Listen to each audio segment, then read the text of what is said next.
Olá, bem-vindos ao Entre Elas. Mais uma noite especial. E a sua presença é mais especial ainda. Por isso, garanta que você está aqui, ó. Dá um salve, curta, dá um likezinho para que esse programa chegue a muito mais pessoas.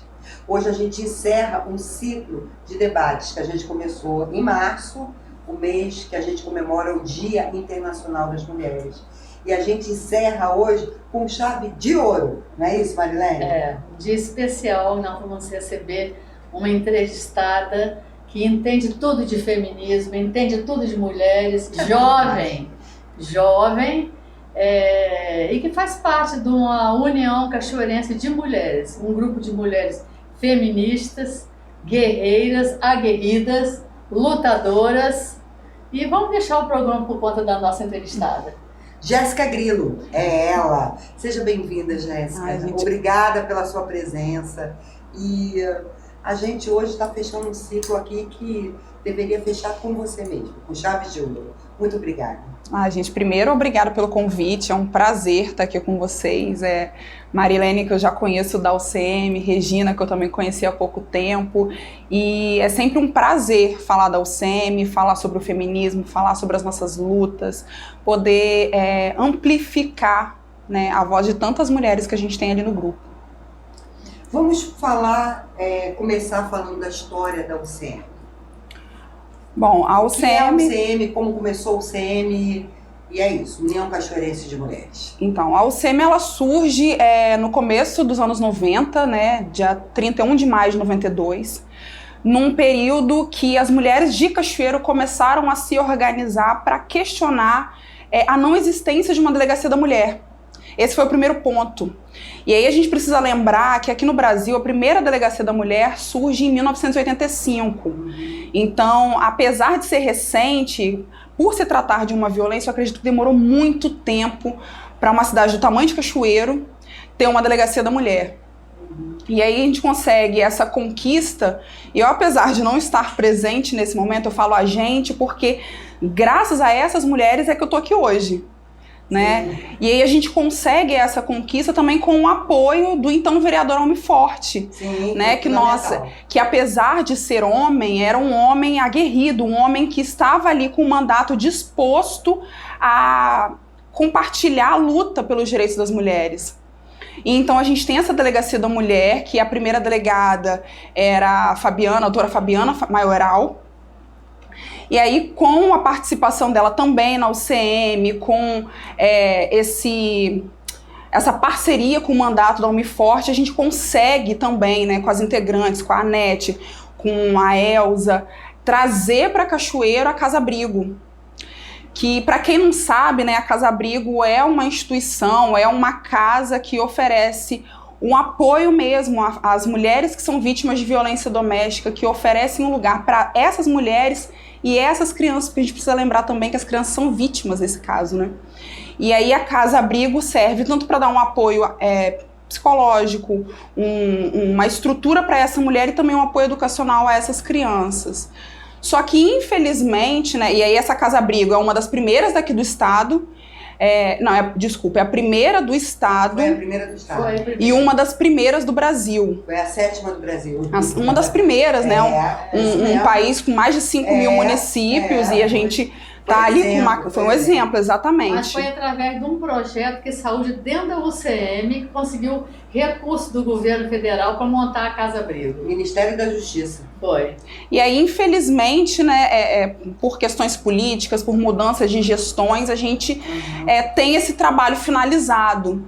E eu não sei se criou-se esse pensamento de que Cachoeiro não necessitava mais de uma casa-abrigo. E aí aconteceu isso, né, da gente não ter mais esse ambiente para que essa mulher se sinta segura. E aí a gente está em 2022, se a gente olhar os dados da violência doméstica, os dados são absurdos. A gente tem um crescimento muito grande, principalmente aqui no sul do estado. Né, a gente tem uma delegacia da mulher que ela atende toda a região do sul do estado, não é só Cachoeiro de Itapemirim. E a gente procura, a gente tem essa necessidade, a gente volta a que a UCM fez lá em 92, 30 anos depois, a pedir por uma casa-abrigo. Porque a gente sabe que muitas dessas mulheres deixam de denunciar por conta não só do apoio emocional, mas também por dependência, apoio emocional não só por dependência emocional, mas também por dependência financeira. Então, se a gente tem uma casa-abrigo com um projeto que vai qualificar essa mulher para ela retornar ao mercado de trabalho, a gente consegue quebrar esse ciclo da violência. E aí a UCM está aí para isso. Claro que houveram modificações no decorrer dos anos, porque a luta ela sempre muda. Né? Hoje a gente está num grupo que a gente debate o racismo, a gente debate o capacitismo, a gente debate o etarismo, a gordofobia, a transfobia. Porque apesar de nós estarmos, de todas nós sermos vítimas do machismo, cada mulher também é vítima de uma outra violência. Sim, é verdade. Como é que essa mulher que agora está assistindo esse programa chega? Como é que ela faz parte disso? Tem que ter alguma qualificação para fazer parte da UCM? Tem que ter algum grau de instrução para fazer parte da UCM? Não. Quem pode fazer parte da UCM? Toda mulher pode fazer parte da UCM. Porque eu acredito, né, nós acreditamos que a vivência de diversas mulheres vai fazer com que o grupo cresça. E eu não estou falando só em questão de número. Eu estou falando questão de experiência, de compartilhar o que uma mulher viveu com outras mulheres. Então, assim, a gente não tem um telefone para divulgar, mas a gente tem as nossas redes sociais, né, que é Coletivo UCM no Instagram e União Cachoeirense de Mulheres no Facebook. E aí é só entrar em contato por esses canais que a gente adiciona no grupo. E agora, com, né, a vacina, temos planos de retomar as reuniões presenciais, porque a gente sabe que 2020, 2021 foi um ano muito difícil, foi um ano que recebemos, inclusive, denúncias de violência doméstica. Mas o que eu preciso dizer é que, assim, nós não temos o poder jurídico ou o poder de prestar alguma assessoria àquela mulher. A gente presta uma orientação. Encaminha. A gente esclarece a essa mulher os direitos que ela tem. Porque muitas mulheres, infelizmente, não sabem, não se atentam como que a violência começa. Às vezes a gente só se dá conta quando vem o primeiro tapa. E a gente sabe que não é isso, né? A violência ela começa de forma psicológica, ela começa de forma financeira, ela começa de forma emocional. Então a gente tem um grupo da UCM para poder espalhar nas escolas, nas igrejas, em qualquer ambiente. Que é um debate que tem que ser levado durante o ano todo.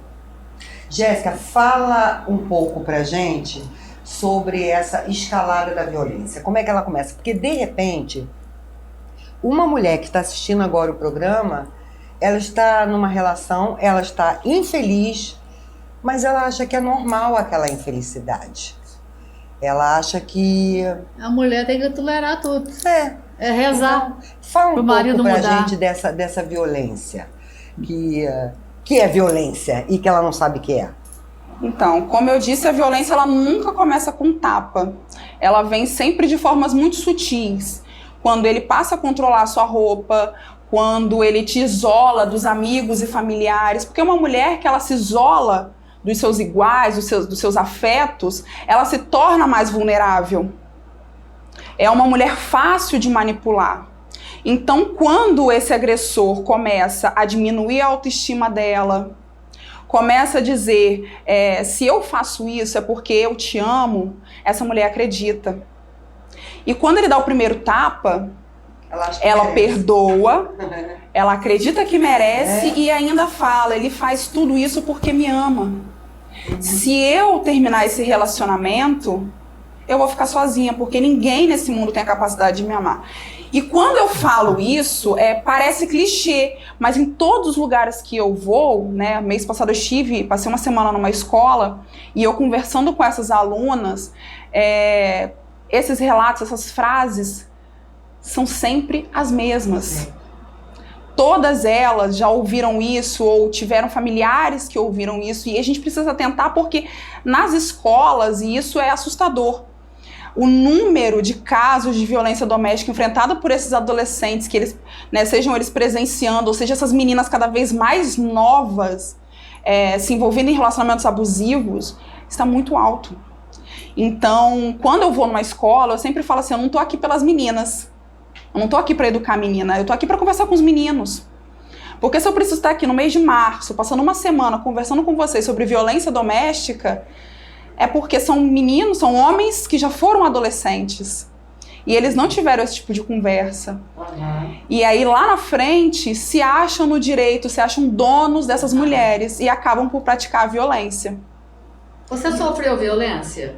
Eu já tive um relacionamento abusivo, eu fiquei 4 anos nesse relacionamento. E eu só me dei conta, e eu falo até que é engraçado, porque quando eu terminei esse relacionamento, muitas pessoas ficaram surpresas, porque na frente de todo mundo, ele era uma pessoa incrível. Ele fazia tudo por mim. E como que da noite pro dia eu termino com ele? Eu meio que terminei fugida. Eu simplesmente peguei minhas coisas, né? A gente morava perto, mas eu simplesmente peguei as minhas coisas e fui passar um final de semana em outro lugar. E desde então, assim, oficialmente eu nunca terminei com ele. Isso já tem mais de 10 anos e eu nunca terminei com ele, se for pra pensar desse lado. Ele tá achando que tá com você ainda. Mas assim, foi uma coisa que eu demorei muito a compreender. E ele fez exatamente isso que eu falei. Ele me isolou dos amigos da faculdade, me isolou das meninas que moravam comigo, destruiu a minha autoestima. Então tudo que ele me falava, ou tudo que eu julgava errado, e ele está certo de me corrigir, de chamar minha atenção, era porque ele me amava. As mulheres, elas confundem amor, ciúme com controle. Uma coisa é o outro ter controle sobre você. O outro é ele amar e ter ciúme. É outra coisa. Mas na cabeça das mulheres fica tudo igual. Porque as mulheres foram criadas para serem românticas. Nada contra o romantismo. Nada contra o amor. Só que elas se iludem com mais facilidade. Sabe, a gente foi criada, vendo filme de princesa. Sim. E achando tudo lindo. E é lindo, né? Então a frase "foram felizes para sempre", Príncipe Encantado, né? O que veio para me resgatar de todas as tragédias da vida, né? O príncipe chegou, tirou a menina do sufoco, da pobreza, da escravidão, e isso está na cabeça das mulheres, isso faz parte do nosso imaginário. Isso é muito, muito, muito forte, gente. Regina, as mães ainda preparam as filhas ainda para casamento. Sim. Elas não preparam os filhos, Marilene, só as filhas. Eu vi um texto semana passada que me fez parar para pensar e eu fiquei assustada. Como é nocivo o desenho animado, o filme, né? A Bela e a Fera. Uhum. Eu ainda não tinha parado para pensar sobre isso. Quer dizer, você conhece uma pessoa que é uma fera, né? Que trata as pessoas mal, que, né, é grosseiro, é não sei o quê. Mas você, no fundo, acredita que um dia ele vai virar um príncipe encantado. Eu ainda não tinha parado para pensar sobre isso. Como esse desenho é nocivo às mulheres. Porque a gente já vem permeada de uma série de ferramentas, de instrumentos que nos dizem que somos princesas e vamos achar um príncipe encantado na vida. Príncipes encantados não existem. O que existe são homens bacanas e comprometidos com a sua felicidade. Mas príncipe encantado ainda não. Não é isso, Jéssica? Sim. E nós da UCM, né, sempre buscamos contar os nossos relatos e estar em vários espaços para que outras mulheres não passem pelo que a gente passou. Porque se a gente está aqui contando isso, e eu tenho certeza que quem vai assistir, quem vai ouvir, certamente vai se identificar com o que eu acabei de falar. Porque infelizmente a história é igual para todo mundo.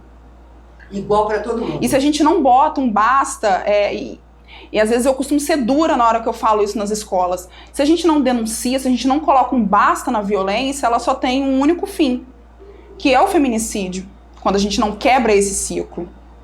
E cada vez mais a gente vê meninas novas, adolescentes, jovem adultas passando por isso, né? De ex-namorados que não aceitam o término e aí vão lá, matam a ex-namorada e matam a família dela. E aqui no Espírito Santo esses casos, assim, têm chegado pra gente cada vez com mais frequência. Só abrir o jornal todo dia. Exatamente. Dia antes de vir pra cá eu vi um caso, acho que foi ontem, lá na Serra, de um policial que escalou a parede da casa da ex-namorada. foi lá para poder agredi-la porque não aceitava o fim do relacionamento.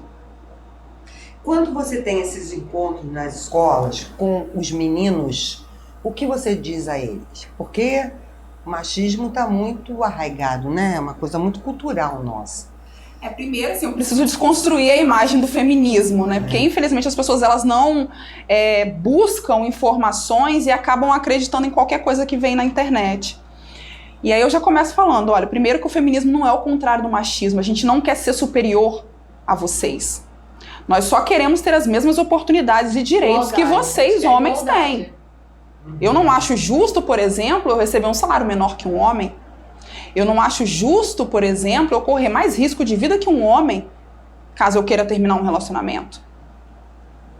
Mas também eu preciso alertar vocês que o machismo, ele não fere só as mulheres. Ele também fere vocês, homens.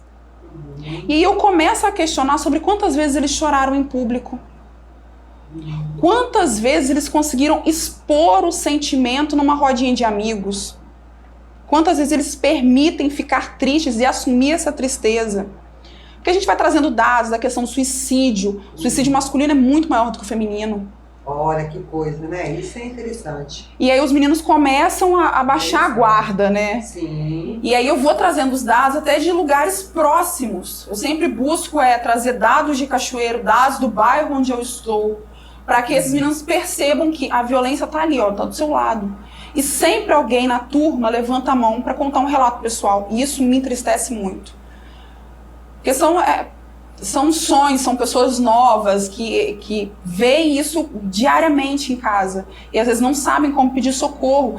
E aí a escola, eu sempre falo, a escola é um ambiente, né? E eu aproveito até para dizer que a CEDU disponibilizou um projeto com um psicólogo para poder atender essas crianças, né, em casos de violência doméstica, ou que vivenciam, ou que são vítimas de violência, né? São vários psicólogos que foram Sim. contratados. Aqui em Cachoeiro tem vários. Mas sabe, a minha preocupação, quer dizer, muito bacana a CEDU ter essa iniciativa, mas a minha grande preocupação, Jéssica e Marilene, é a banalização da violência. Então, de repente, esse jovem, ele nem se dá conta de que ele vive num ambiente violento. Sim. Por quê? É aquilo que a gente tinha falado no programa anterior para Vanessa Vilarinho, que ele pensa, não, meu avô tratava minha avó assim, meu pai tratava minha mãe também, então é normal eu tratar minha namoradinha, eu vou tratar também a minha futura esposa. A minha grande preocupação é a banalização da violência. Então, de repente, essas palestras que você faz, e você está de parabéns, Jéssica, alerta esse jovem para o seguinte, olha, a situação que eu vivo não é normal. Você percebe disso? Para ele quebrar esse ciclo. Sim. É porque uma coisa é você ter um relato de alguém do menino, do jovenzinho que vê o pai bater na mãe e aquilo deixa ele indignado. Outra coisa é você fazer uma fala para um menino que nem se deu conta ainda de que aquilo não é normal, não é ético, não é bacana. Então eu fico imaginando o espanto desse menino diante de você. Sim, eu costumo falar que eu sempre faço uma retrospectiva da história, né, para chegar até 2022. Sim. E aí eu falo assim, não sei se vocês já ouviram na casa de vocês, mas os mais velhos costumam dizer que, na minha época o casamento durava. Uhum. E aí eu falo assim, por que o casamento durava? Eu tenho certeza que muitas avós de vocês aqui provavelmente foram vítimas de violência doméstica. Que até então era comum, era aceito que o marido fosse agressivo, que o marido violentasse essa esposa. Por isso o casamento durava, porque muitas dessas mulheres eram silenciadas. Não era amor, era medo. E aí quando uma mulher, e aí eu falo sempre da importância de denunciar, porque quando uma mulher denuncia, ela toma coragem para poder falar. E na sala de aula é o mesmo efeito. Quando um aluno levanta a mão para falar, contar da sua experiência pessoal, outros também falam. Podem até não falar ali na sala, mas me procuram no corredor. Uhum. É sempre assim. E eu percebo, e isso me motiva muito, porque eu percebo que essa juventude, que esses meninos estão com outro pensamento. Eu lembro de uma turma que eu entrei, e aí eu falando sobre violência doméstica, e ele sabia de tudo, ele sabia sobre a Lei Maria da Penha, o menino do 7º ano. Sabia da Lei Maria da Penha, da história dela todinha, sobre as taxas de feminicídio, que ele falou assim, não, tia, eu acho muito importante isso que você está falando. Olha que coisa, né? Que bacana. Porque a gente sempre espera o quê? A resistência dos meninos, porque é um assunto delicado, é um assunto que dói. E as meninas, Jéssica? As meninas, elas sempre começam mais fechadas, porque justamente por ser nessa fase que elas estão entrando em relacionamentos, eu percebo que elas começam a se atentar. E aí uma cutuca a outra. Porque eu sempre falo assim, você pode observar, de repente a sua amiga mudou de comportamento aqui na sala. Uma amiga que era comunicativa, que era mais extrovertida, começou a se fechar, se tornou uma pessoa mais introspectiva, evita ter muito contato com outras pessoas da sala. Isso também é sinal de violência. Porque ela tem um namorado que controla essas amizades. E aí muitas meninas começam a se atentar. Olha que coisa. Ontem eu vendo Fantástico, eu fiquei muito assustada com o relato de meninas envolvidas com aquele vereador do Rio de Janeiro. Eu falei, meninas de 15, 16 anos. E todas relatam relações abusivas e estupros. Então, você fica assustado, né? Para onde que essas meninas estão caminhando? O que que elas estão vendo? De namorados que, por exemplo, que filmam, né, elas na intimidade, para depois usar esse vídeo contra elas. Sim. Então é bom a gente ter sempre essa conversa com as meninas, né? Jéssica, aonde que a UCM quer chegar? Fala para mim.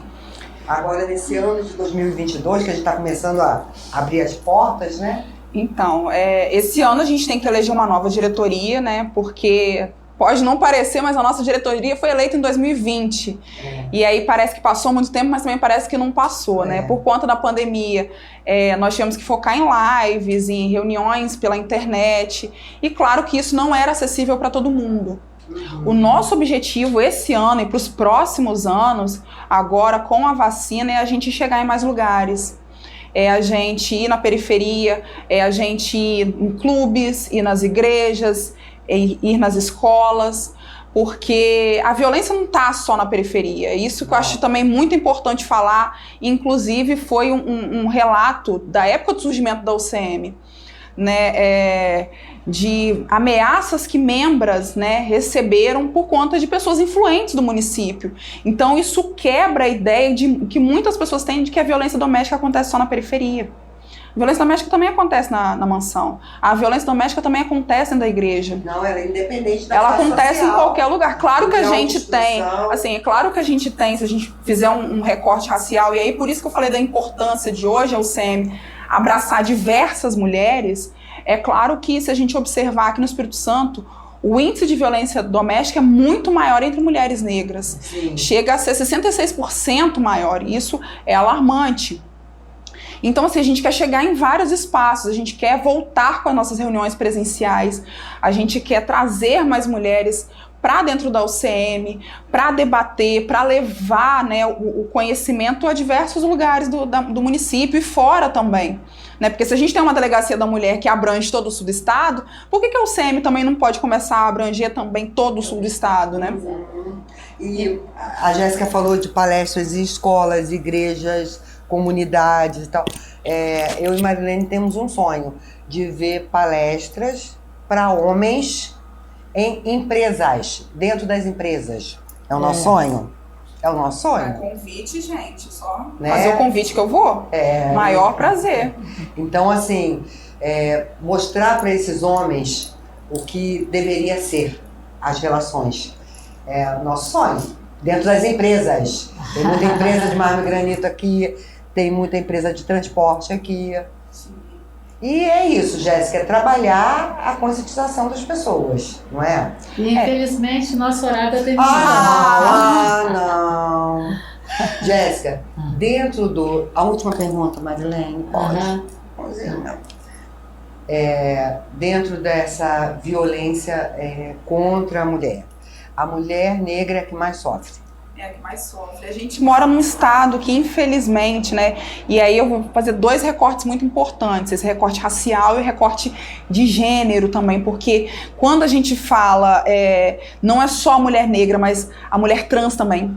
Sim. Né? Nós somos, infelizmente, o estado que mais mata mulheres negras e mulheres trans.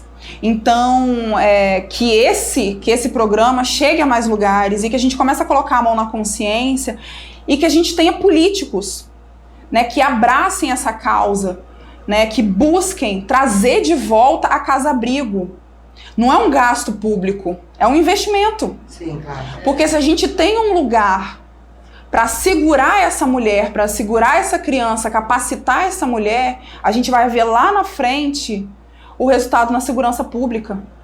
A gente vai ver lá na frente os índices diminuindo. A gente tem que pensar para o futuro. Na saúde pública, né? Jéssica, muito obrigada. Quer fazer suas considerações finais? Fica à vontade. Bom, mais uma vez eu agradeço pelo convite. E eu quero deixar aqui o meu muito obrigada por quem está assistindo. E eu espero que tudo que a gente conversou toque o sentimento de alguém, toque o coração de alguém, que as pessoas coloquem a mão na consciência, não só as mulheres, que não seja só entre elas, mas que homens também assistam esse programa e começam a refletir sobre as suas atitudes, porque se eu estou aqui hoje falando sobre violência doméstica, não é por causa das mulheres, é porque homens cada vez mais têm praticado a violência doméstica. Ok, muito obrigada, querida. Curte aqui. Gostou dessa entrevista? Pois a gente adorou. Né, Marilene? Muito boa. Beijo pra vocês. Até o próximo Entre Elas.